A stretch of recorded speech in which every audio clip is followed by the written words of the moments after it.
If you've ever wondered what the heck you actually said at the end of that party, or wanted a do-over button for those cringe-worthy encounters, then you've experienced what we call the joy of awkwardness. I'm Mendy. And I'm Bree. And we're here to celebrate the awkward. Embrace the awkward. And remind you of one important thing. You may be awkward, but you're definitely not alone. Well, that was awkward. Hi, Mendy. Hello, Bree. Today is our celebrity episode, our long-awaited celebrity episode. Oh, wait. In our July 17th, 2025 episode entitled Bear With Us, something, you promised that you would spill the tea on your celebrity cowboy encounter. Oh, did I? Yes, exactly 7 minutes and 50 seconds into that episode. Roll the tape. I'm not going to do that. But listener, you can go back and listen to that episode if you want to see if Mendy's right. So what you're saying is you want me to tell a story? Yes. You know the one I'm talking about? With the guy who I was supposed to marry? Oh, yeah. I ran into him in an art gallery in Santa Fe. Yes. Tell us about it. Okay.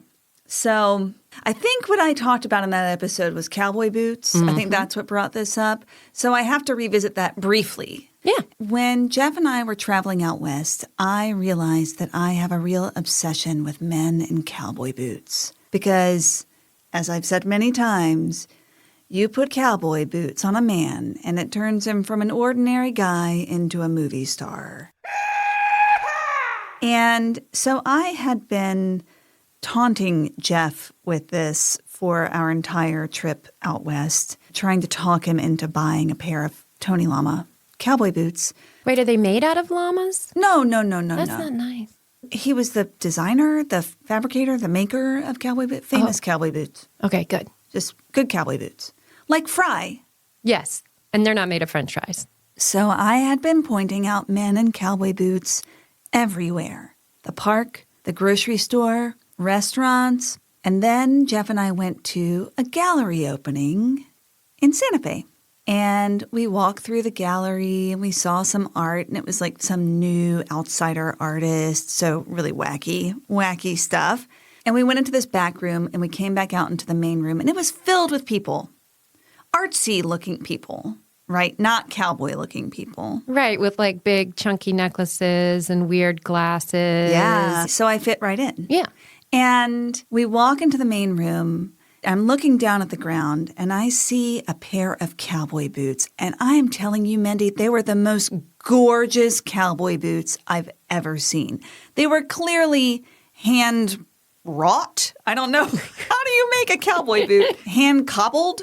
And they were gorgeous. They were like inlaid with jewels, but not in a tacky way. And then my eye wandered up a little bit.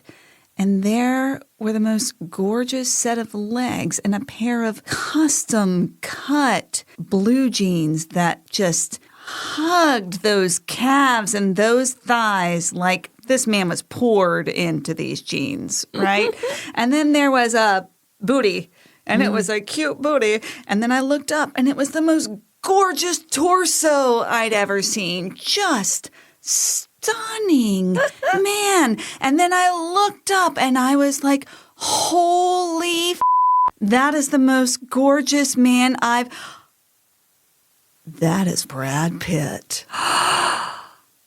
And he was as far from me as you are. Oh my gosh, for our listeners, we are snuggling right now. We're spooning. No, how close? How close? How close are we? 3 feet? Oh my God. Yeah. You're that close to him. The first thing I thought was, Mendy's going to kill me. Yeah. Couldn't breathe. Walked out. Jeff says to me, I'm getting myself a pair of damn cowboy boots. Hey, Mendy, what do you think Brad Pitt smelled like? Leather and ocean. You're right. Yes.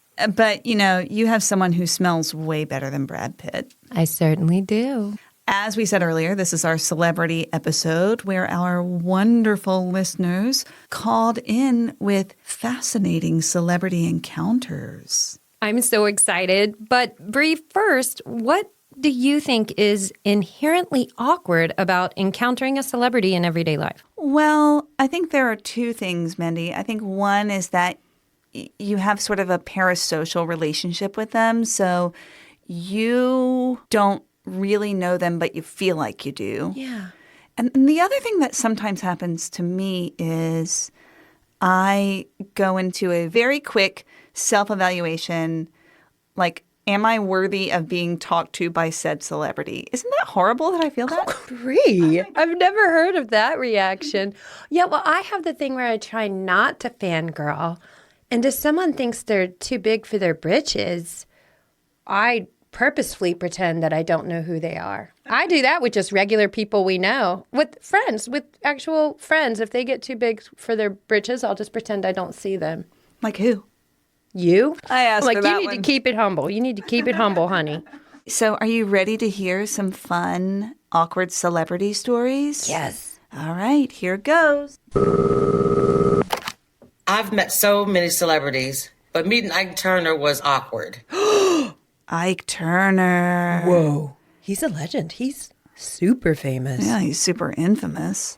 You know, our younger listeners may not know who Ike Turner was, Bree. Y'all, Ike Turner was a classic rock and roll dude. Like, Yeah. big time. Partners with Tina Turner. Yes, you would know Tina. I'm sure y'all know who Tina Turner is. In fact, he was kind of infamous because of his Tina Turner situation. Yeah, he beat the hell out. Well, he allegedly beat the hell out of her. According to her autobiography, There's no reason to doubt it. I, Tina. Exactly. Yeah, yeah. Ooh.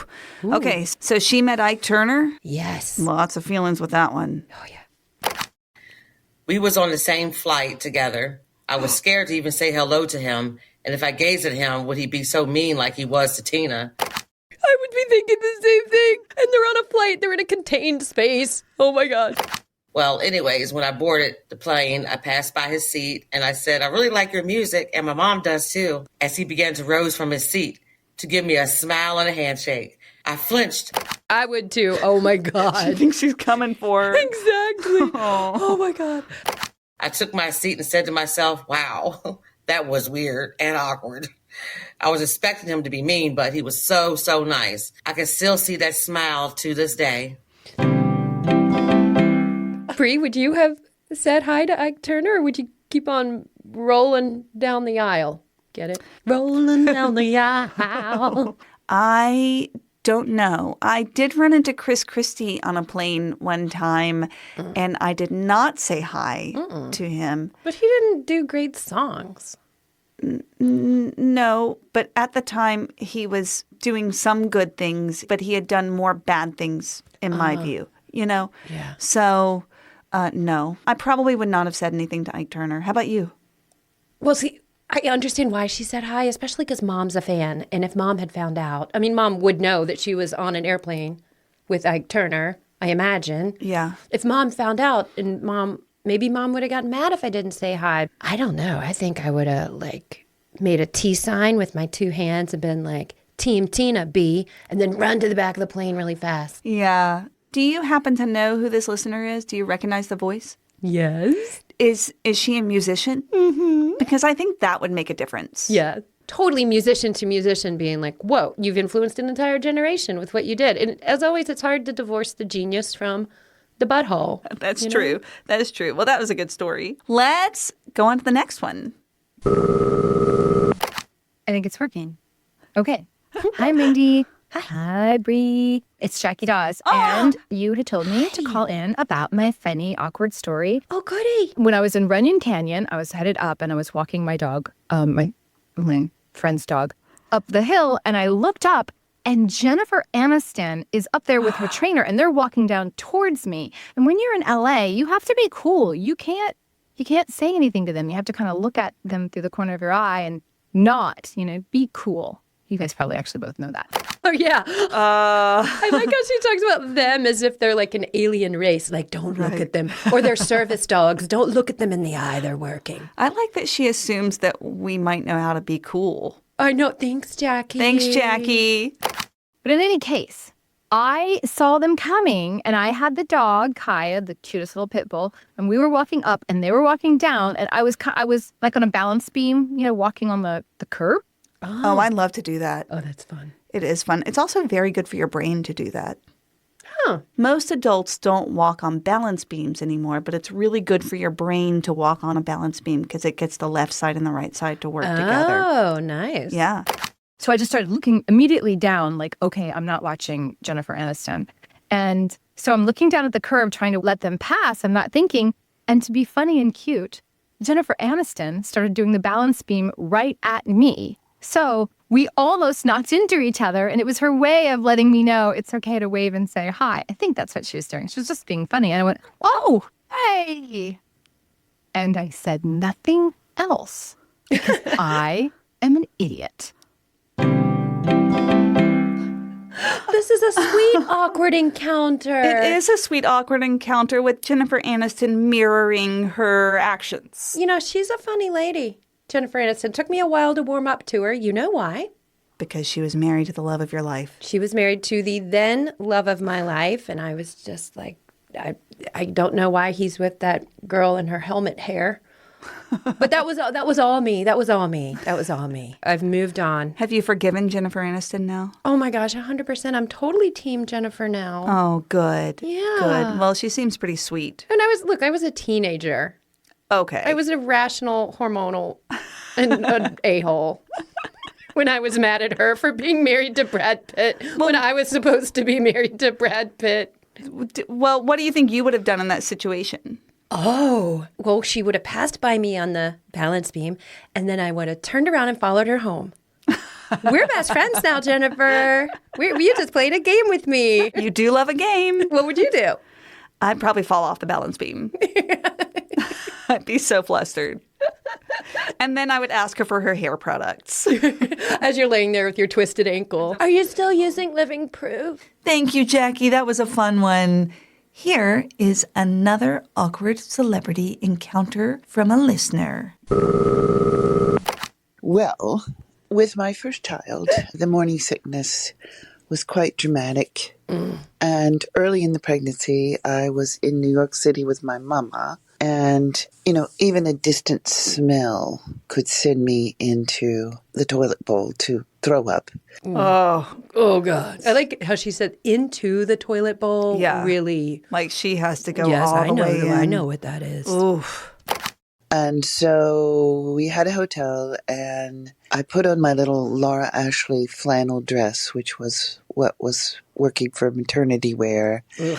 And without any makeup or hardly a brush to the hair, I crawled out to the street to get some saltine crackers and club soda so that my stomach would settle. It was here on this street that I met up with an old college friend who I had not seen since we acted and shared friendship together as undergraduates, and who had since become quite famous and successul. And this person was Glenn Close. Oh, she went to William and Mary. Whoa! Yeah, Super. She's one of the queens. she is. She's amazing. She was in Fatal Attraction. Les Liaisons Dangereuses. Sophie's Choice. Was she Sophie's Choice? No, that was Meryl Streep. That was one of the other queens. And for our younger listeners, think Cruella de Vil. Oh, she was iconic, truly iconic. Oh my as Cruella de Vil. gosh. I think that word is overused, but not for Glenn Close. Oh, absolutely not. And of course, it was then that I ran into her. Oh. Gray, sweaty, nauseous, not made up at all. And that's just the law of the universe, yo. And I got a baby. Oh my gosh. So not just an old friend, but an old friend. She said they were acting together, right? Right. Like they were young in their career together. And then you, years later, run into a friend that you acted with, and they're not just in like a little off Broadway thing. No, they're at not the height touring. of their celebrity, really. Yes, and you are like, oh, how are you doing? I'm being super famous and talented and manifesting my destiny. What are you doing? I got myself pregnant. I mean, of course, I'm not saying our listener sees it that way. And the Laura Ashley flannel. The maternity clothes that were like, this woman is pregnant. She is no longer relevant until she gives birth to this child. Ignore her. Treat her like a baby doll. Ugh, ew. The trad wife look. Trap wife? Trad wife. I thought you said trap wife, like trap music. Like, make it clap, make it clap. I was like, I don't think that's... No, that would be when you were pregnant. That's right. When you wore like sequins. Oh, absolutely. Belly hanging all the way out. But it sounds like she got a good baby out of that one. Yeah, and Bree, I actually recognize this caller's voice, and I can verify she got the best baby. Oh, Totally worth it. I love it. But it is awkward when you do see people in your field that you were younger with who did keep going in that field. Right. You know, right, which yeah. was their choice. You know, I went to UVA and people are like, oh, that's where Tina Fey went. And I'm like, yep, she did. Yep. I actually have a pregnancy story that involves a celebrity. Oh, yes. Tell it to me. When I was pregnant with Camden, I was living in New York. I was finishing up grad school, and it was right at the height of Sex and the City, like, popularity. Oh. I was watching it every day, honestly. I was watching all of the back episodes because I was miserable pregnant. And it was also August, so I'd sit in the air conditioning in the mornings and watch an episode of Sex and the City and cool off before I had to go to New Jersey for my job. And didn't you have a thing where you couldn't move? Yeah, I had complicated pregnancies both times. It led for very easy, simple children. But anyway, so on my birthday, I was hugely pregnant. You know, all of the Luck ladies have August birthdays. So I was hugely pregnant with Camden, living in New York City. So it was grossly hot. And I went and I got a facial as a special treat, which was really kind of miserable when you're that pregnant and uncomfortable, you know? You have to sit there, yeah. But then I was going to my very favorite cafe, which was in Nolita. And I went to the cafe and I'm feeling that kind of, after you have a facial, your face is all kind of red and puffy. Mm-hmm. I was already red and puffy, right? So I was doubly red and puffy. And a man opens the door for me because I'm so hugely pregnant and miserable looking. And I look up and it's Mr. Big from Sex and the City. Oh my gosh, Bree. I know. That reminds me of like the Little Miss and Little Mister people. It's like Mr. Big opened the door for Miss Big. Yes, indeed. Did you say anything to him? I said, thank you. No, that's good. I think that's appropriate. That worked. It was appropriate. It worked, yeah. So thank you, listener, for calling in that very awkward pregnancy celebrity story. Yes. And now we have another New York celebrity story. The year is 1979. I'm 19 years old from Indiana, and I go to New York City to visit my brother who just moved there. Bree. Uh-huh. Can you imagine? New York City, 1979. We're wearing bell bottoms. The cars are really long and have big headlights. That's the only place you can get New York pizza because globalization hasn't started yet. You're hanging out. You're partying all night at, oh my God, what was that? That place, like Club 69. This is Studio 54. Right? Yes. What a time to be there. 70s rock and roll amazingness. Yes. Disco. Folk music. Disco and folk. Those are my two favorite kinds of music. Now, imagine a world where the greatest superhero that ever lived was Superman. We didn't have Marvel Comics and DC Comics and all of the movies that you all have. We had Superman, and everyone was in love with Christopher Reeve. Oh, Christopher Reeve. I never thought of that before, that they only used to have one Superman. I mean, one know. superhero back in the day. He was a good one. His little curl. And he was actually a good human, too. I think so. My dad looked a lot like Christopher Reeve, so I used to tell people he was Superman. You know, I used to go around New York City telling people my dad played Chewbacca when I was at, like, VIP rooms and stuff. That was fun. No, Superman came out when I was about 6, and I told everybody at summer camp that my dad was the real Superman. I've met him, and you weren't wrong.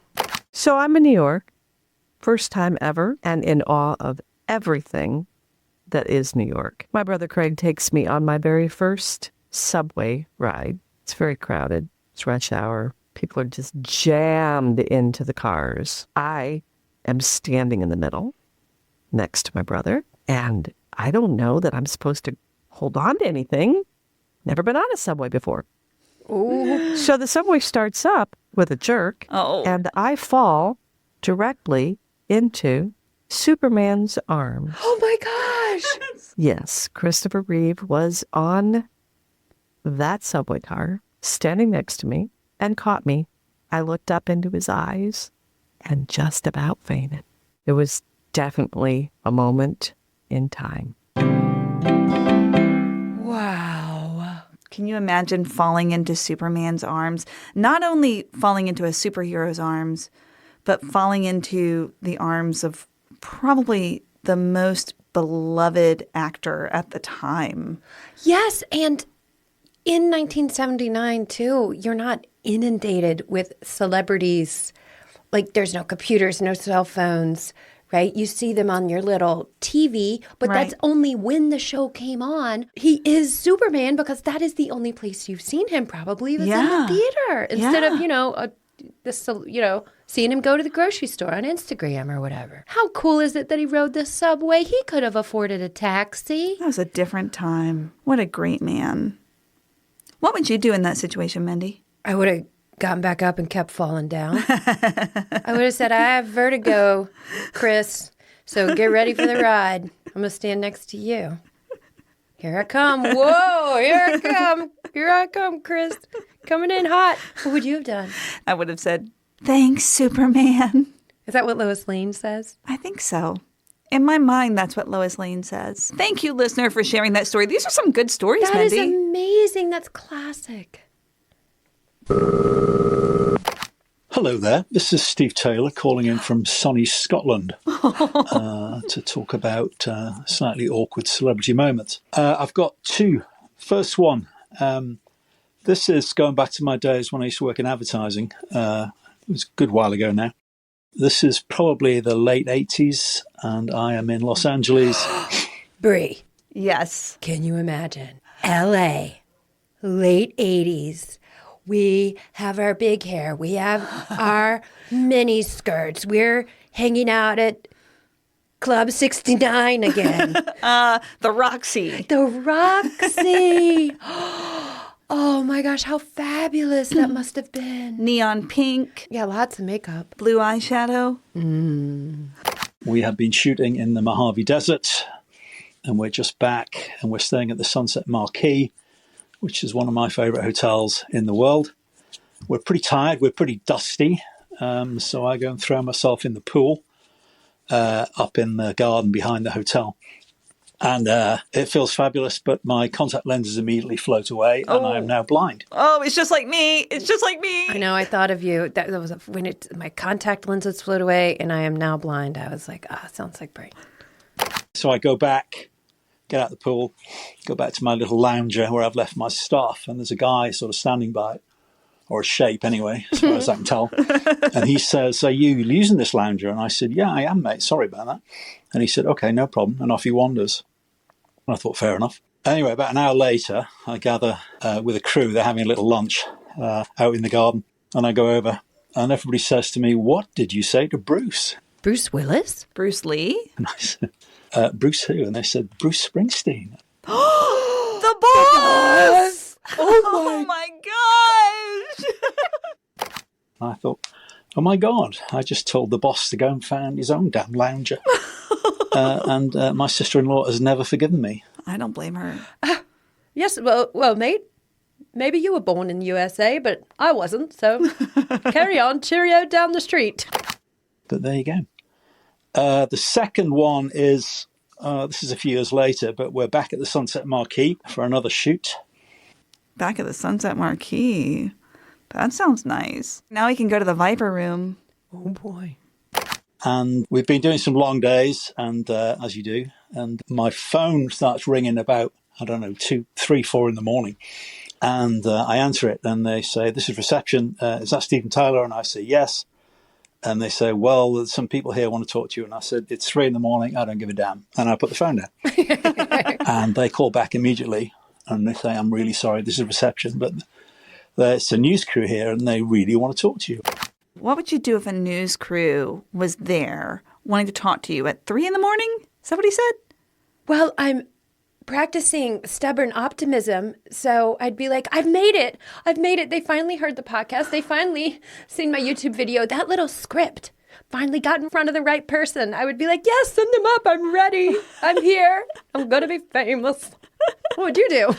I'd call my lawyer. And I said, "Well, I really don't want to talk to them," and put the phone down again. Even though there's a news crew, he's just like, I want to go back to sleep. I love it. They immediately call back, and the guy apologizes profusely and says, "Look, can I just put the news person on the phone? Can you talk to them directly?" And I said, "Okay." And so this lady comes on the phone, very excited, and says, "Steven Tyler?" And I say, "Yes, what?" And she said, "We really want to come up and talk to you. And we've got some champagne, and we've got some ladies who really want to meet you, and all of this sort of stuff." Whoa. Okay. What? The reporters have ladies and champagne at 2, 3, 4 in the morning? That's not good housekeeping. Yeah, right. Is that the way Rolling Stone rolls? Or cream. But I'm thinking, hang on, the only person that calls me Stephen is my mother. That's not mommy down there. And I'm pretty sure she's in North Yorkshire, not in LA. And I say, "Are you sure you got the right person?" She said, "This is Steven Tyler from Aerosmith, right?" Oh! It really is not. Anyway, I did think about inviting them up, but I thought better of it. Oh my gosh. I love the British relationship to celebrity. They're so they don't care. They don't care. Yeah. As much as we do. It's like, "No, I'm Steven Tyler from North Yorkshire. Good night." Would you have invited them up, Bree? That might depend on what my pajamas looked like. I would have done it just to prank them. I'd be like, "Yeah, come on up, grab that champagne," and then be like, "Oh, wrong Steven Tyler." See ya. Yeah, right? Your mom would be proud. Thank you, Steven. That was awesome. I want your job that you had. I just want your accent, your voice, and your sparkling personality. Stephen and all of our other listeners, thank you so much for sending us your stories. They have been so great to hear. Yes, Oscar worthy. We got some that we couldn't share on this episode, too. Those were kind of fun. Yes, but we can't make it a 2-hour episode. We can't, but we loved listening to all of them, and we want more stories from you, so send them our way. I have a celebrity story that I do want to share. Oh, good. It's a very awkward one. So I have, with Jeff, when we were first together, I had, the hall pass principle. No. Hall pass is like where you can, if you're in a relationship, you have a hall pass, you can hook up with somebody famous or whoever. You can have a list of people that are on your okay list to hook up with. It's not real. Okay, I was like, oh, hell no. I mean, maybe for some people it's real. It wasn't really real. I think if you live in LA or New York and you're already in that world, you can't play that game because you might see them at a party. I think that's, and here's the problem. So I had 3 people on my list. Okay, do tell who. The first person was Sam Shepard, the playwright and actor. The second person was River Phoenix, who was my first love. River Phoenix was my Brad Pitt. Speaking of the Viper Room. Yeah, speaking of the Viper Room. And then the third person was a playwright, an actor, and a monologuist named Spalding Gray. Do you know who he is? I saw his one-man show. Which one? Whatever was in the 90s when I was in New York City. Swimming to Cambodia? Yes. The famous one. Most people don't know who he is. This is why we're friends. That you know who he is why we're friends. But I was obsessed with him. I thought he was amazing. So those are my 3 people. Jeff had like Claudia Schiffer and Uma Thurman. Both worthy. Yeah. And I think Liv Ullmann. So not long into our relationship, River Phoenix bit the dust. Yeah. May he rest in peace. Mm-hmm. Also, Sam kind of scared me. So who was left was Spalding Gray. And Spalding Gray had a movie coming out called Grey's Anatomy about his eyeball getting operated on. And Jeff and I went to the New York Film Festival, and his movies was one of the movies that we were going to see. So we went into the movie theater, we sat down, it was the premiere, and lo and behold, who sat down right next to me? Spalding fucking Gray. Uh-oh. Oh my God. So there I was. Jeff knows about this hall pass. Is Jeff nervous? I don't think Jeff was nervous. We were newlyweds at that point. Oh, it's still spicy. But there I was, seated between my husband and the one person who was left on my hall pass. And I really felt like I was between two lovers. And I could not say a word to Spalding Gray because what was I going to say with my husband right there? I couldn't flirt with him. I couldn't do any of the things that I would have done. Do you remember what he smelled like? He smelled like cigarettes. Oh, well, that'll do it. Yeah, but he was brilliant. Yes. Anyway, that was my awkward celebrity moment. But you know what? I'm glad I didn't speak to him because, of course, he would have been crazy about me. And then I would have had to leave Jeff, and that would have been horrible. So there we go. How about you, Mendy? Do you have an awkward celebrity moment that you'd like to share today? Oh my gosh, I have so many. I'm gonna tell the one that is also related to awkward moments with famous people in a theater during the 1990s. Ooh. 1999. Were you there in 99? Yeah, I lived there in 99. Oh my gosh. Maybe we ran into each other. Maybe. So I was there summer of 99 doing a Sanford Meisner conservatory at Tisch. And one of our special things we got to do was get free tickets to The Iceman Cometh by Eugene O'Neill, right? Yes. We had gotten to go earlier in the day and have a talk, just like the 10 of us, with the lead actor who was playing the Iceman, who was Kevin Spacey. I know Kevin Spacey's been canceled. In 1999, he absolutely was not canceled. No, because that was right after American Beauty came out, right? Yes. So speaking of divorcing the butthole from the genius, then we only knew him as an acting genius. So we'd gone to this little talk with him. And then later that night, we had front row tickets to the Iceman Cometh. Oh, amazing. Yes. So we're sitting there. And for those of you who don't know The Iceman Cometh, it is a very long play. Everyone on stage, there's a bunch of dudes mostly, are waiting for the Iceman to come. He's going to make everything better, right? For the Iceman to cometh? Yes, for the Iceman to cometh. So we're waiting for Kevin Spacey. I have little sparkles in my heart about Kevin Spacey. And during this long time on stage, it may be a 3-actor even, the bartender, who's in the show because it's set in a bar, is making eye contact with me. And my friend who's in the conservatory with me, sitting next to me, she elbows me and like leans over and she was like, yo, I think he's flirting with you. And I look up, look at him again. I get a wink.